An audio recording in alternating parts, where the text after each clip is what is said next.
UFC 294 in Abu Dhabi, which will take place soon in October, promises to be one of the best tournaments of the year. The main event will feature a rematch between Islam Makhachev and Charles Oliveira. In the co-main event of the tournament will be a fight between Paulo Costa and Khamzat Chimaev, which we will talk about today. Hello fighters! With you World of MMA channel. In today's video I will give a prediction for the fight between Khamzat Chimaev and Paulo Costa. But before the video, don't forget to support the channel by donating. It'll help the channel grow. Let's go. Khamzat Chimaev stormed into the UFC. In recent history, since the promotion moved away from one-day tournaments, no one has managed to get 2 wins in 10 days. And not just any victory, but 2 bright and early victories. And what's even more amazing is the special attitude of Dana White, who doesn't even deny it. The UFC boss has confirmed it repeatedly. Khamzat, who was born in the Chechen Republic, moved to Sweden when he was 19 and fights for the Scandinavians. But back to MMA. After his bright debut, Boers got Gerald Meerschaert. But before that fight, the next one against the famous Damian Maia was already being discussed. The Brazilian was the 7th ranked fighter of the time, and beating him could make Khamzat even more popular. The Swede hardly needed a hype, because he is already well known to MMA fans after his outstanding debut. But a victory over an eminent opponent is another matter, because Chimaev's first 2 opponents in the UFC had only 1 victory under their belt. Meerschaert, Chimaev won by 1 punch in fact, and many said that Gerald was another sack. Tell that to Makhmud Nuradov, whom the American strangled, interrupting the Uzbek fighter's streak of 14 wins. Khamzat never got the fight with Maia. He got coronavirus, recovered for a long time, and even announced the end of his career.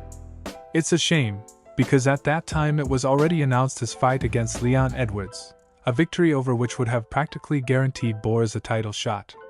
We had to start all over again. But in 3 fights Chimaev made such a strong statement that after more than a year of downtime, Boers got an opponent from the 11th ranked welterweight division. Khamzat didn't dominate Gene Liang, he outright humiliated him. Caught him, carried him to the goal, while conversing with White, beat him and choked him. Once again without missing a beat. Many had talked about an aura of invulnerability before, but after the fight against the Chinese, that talk intensified. In April of this year, Khamzat faced former title challenger and at the time fighter ranked number 2 in the division, Gilbert Burns. Chimaev missed more punches than he had in his entire career, exchanged a lot of punches with his opponent, fell, and completely backed away from the game plan. But most importantly, Boers showed his spirit, and 15 minutes later he scored his first career win by decision. Having beaten Burns, Khamzat had to go into the fight against Stockton gangster Nate Diaz. The fight was supposed to be at welterweight, but Khamzat was unable to make the weight due to his doctor forbidding him to raise the remaining pounds. As a result, Diaz refused to fight Chimaev, and experienced welterweight Kevin Holland came out against the Chechen. But this fight was held at intermediate weight. Khamzat started the fight with a struggle and again finished it in the first round by strangling Holland.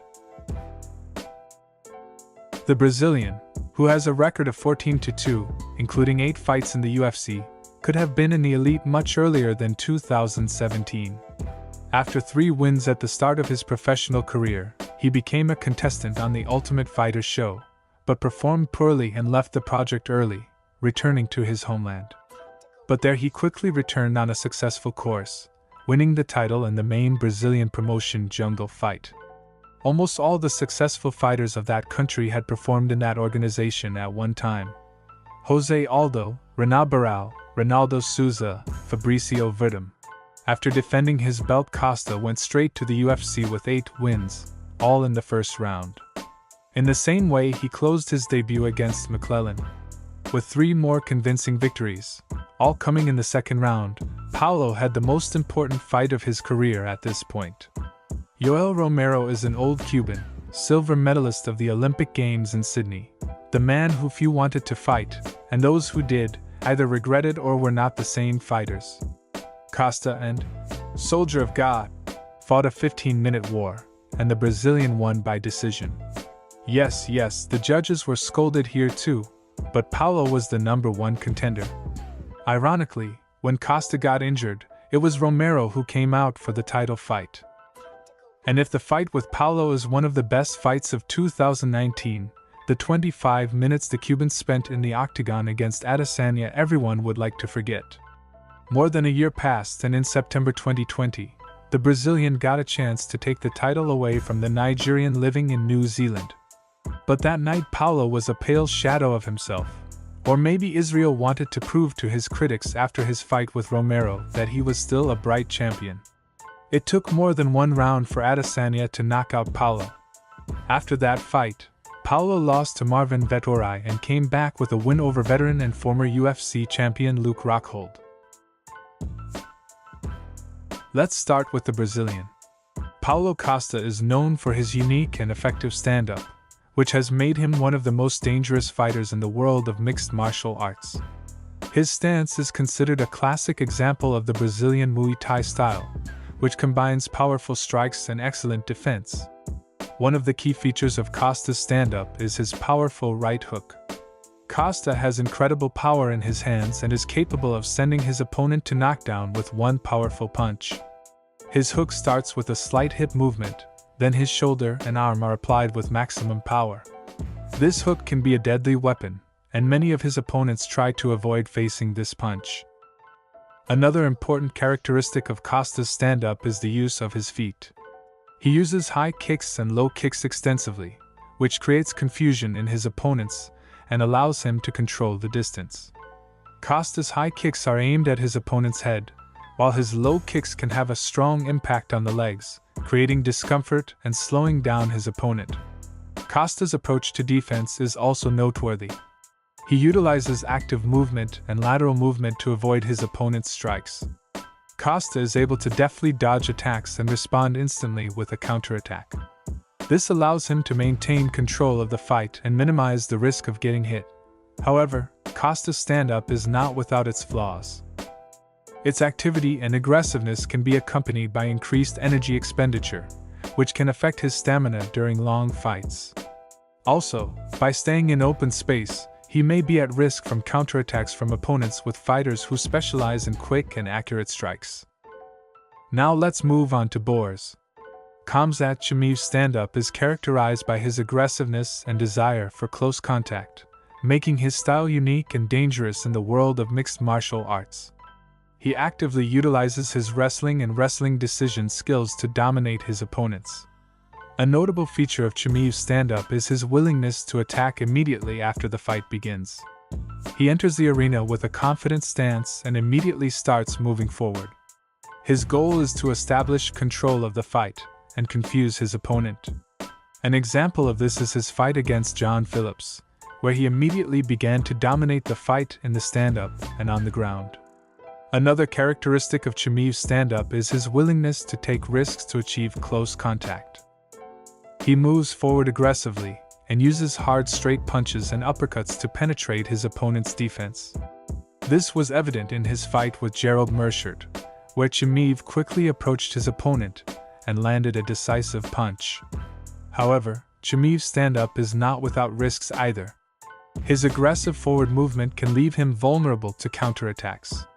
Nevertheless, his determination and confidence in his skills allow him to effectively control the fight and dictate the pace. If I were to pick a favorite here, I would favor Costa, who has competed against many top middleweight punchers. Let's start with Khamzat this time. Chimaev's wrestling is his definite shtick that has made him an outstanding fighter in the world of mixed martial arts.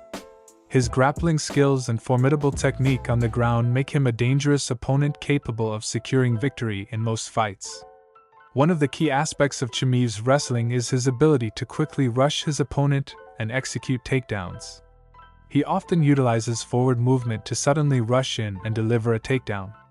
Chimaev also shows a mastery of control on the ground. He can keep his opponent in top control position by applying pressure and limiting his movements. In his fight against Rhys McKee, he showed his ability to control his opponent's position and land punches from top position. Notably, Chimaev also frequently utilizes his opponent's elevation and throws to move the fight to the ground. He can quickly transition to closed stances and attempt to gain submissions through the use of uppercuts and throws. This was evident in his fight against Li Jingliang, where he quickly ended the fight with a chokehold. However, Chimaev's wrestling is not just limited to taking the fight to the ground. He can also successfully control his opponent by working in the parterre. In his fight against John Phillips, he demonstrated his ability to keep his opponent down and deliver strikes from the bottom, creating pressure and causing damage. Now let's move on to Paulo Costa. Costa's wrestling is an added element to his mixed martial arts style. He prefers to control the fight on the counter, avoiding wrestling on the ground. At the same time, he can use wrestling as an element of offense, closing the distance and throwing short throws to gain an advantage. It is important to note that his strengths are more related to his stand-up and striking technique than to the technical aspects of ground fighting. Here I think it's obvious Khamzat will be the favorite. I think that Khamzat Chimaev will win this fight by decision of the judges. What do you think, friends? Write your opinion in the comments.